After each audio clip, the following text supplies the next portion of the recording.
ini memang kalau kita lihat di saham itu sedang sangat-sangat ini ya, apa namanya, ada ini ya, ada angin di belakangnya, istilahnya mendukung pergerakan ISG dan sebenarnya ini ya, apa namanya, ini masalah behavioral yang sudah sangat klasik gitu kan. Di saat kemarin penurunan dalam terjadi saham, let's say di bulan Maret, April, Mei kemarin, justru masih banyak yang takut masuk ke saham atau di reksadana saham misalnya.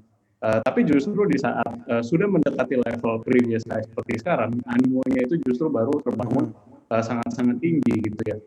Hal tersebut mungkin tidak ada masalah sama sekali. Di sini saya garis bawahi sama sekali.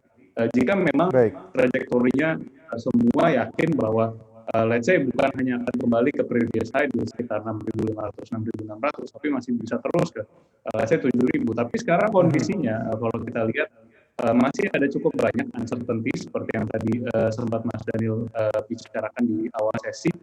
Masih banyak uncertainties yang perlu dijawab. Misalnya seperti bagaimana nanti logistik dari vaksin, apakah semua orang yang ditargetkan pemerintah akan dengan mudah bersedia divaksin, bagaimana efikasi dari vaksin itu sendiri gitu ya. Jadi masih cukup banyak pertanyaan yang perlu dijawab untuk ini ya, risky aset seperti equity, seperti saham terus menerus mencetak rekor. Itu mungkin basis dari ini ya.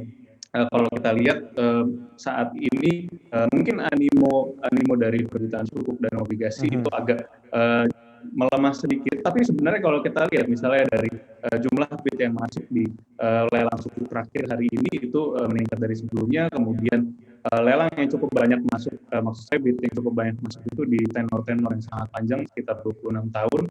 Kemudian itu juga memberikan gambaran bahwa sebenarnya tidak serta-merta bahwa di saat equity naik daun itu sukuk dan obligasi itu seperti berbalik arah gitu ya, which is good news juga karena memang overall menurut saya yield di Indonesia itu baik negara, maksudnya baik yang dimiliki oleh negara maupun korporasi itu relatively masih cukup tinggi, masih ada room untuk terus turun memang.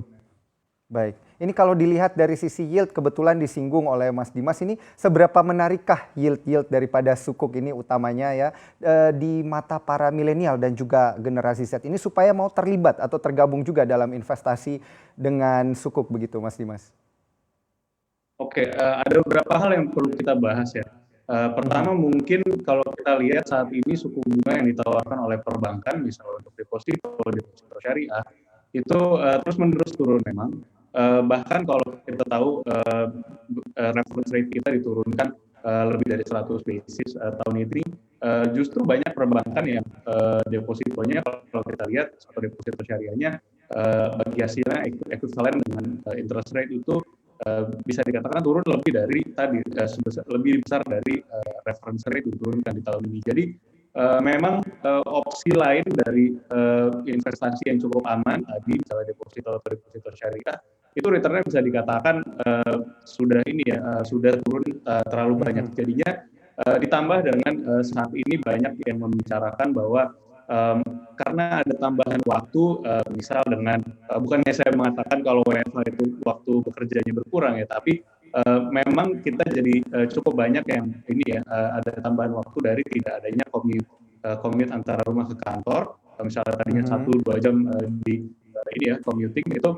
Ada tambahan waktu untuk memikirkan bagaimana investasi nanti ya atau bagaimana bisa menyiapkan dana pensiun nanti atau kebutuhan finansial yang jangka menengah sampai panjang atau pendek misalnya itu jadi tambahan ini ya apa namanya bagi para investor, para milenial yang misalnya baru bekerja atau kemudian baru naik jabatan, ternyata ada porsi pendapatan yang ini ya biasanya saya hanya di depositokan atau deposito syariahkan.